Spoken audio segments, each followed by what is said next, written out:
75 hard day 27। দিনের শুরু saffron মধু জল দিয়ে করে ব্রেকফাস্ট করলাম এগ স্যান্ডউইচ ও শসা দিয়ে। এরপর চলে গেলাম যোগা ক্লাসে। 1.5 ঘন্টা ধরে নানা রকম যোগা প্র্যাকটিস করলাম।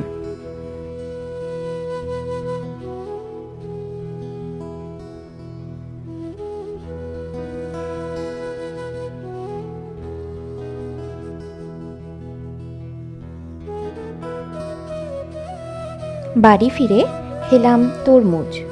এই ছিল আমার আজকের দুপুরের খাবার। খাবার শেষ করে খেলাম একটা আম। দুদিনের অসহ্য গরমের পর আজ আবহাওয়া একটু ভালো, তাই ছাদে হাঁটলাম 45 মিনিট।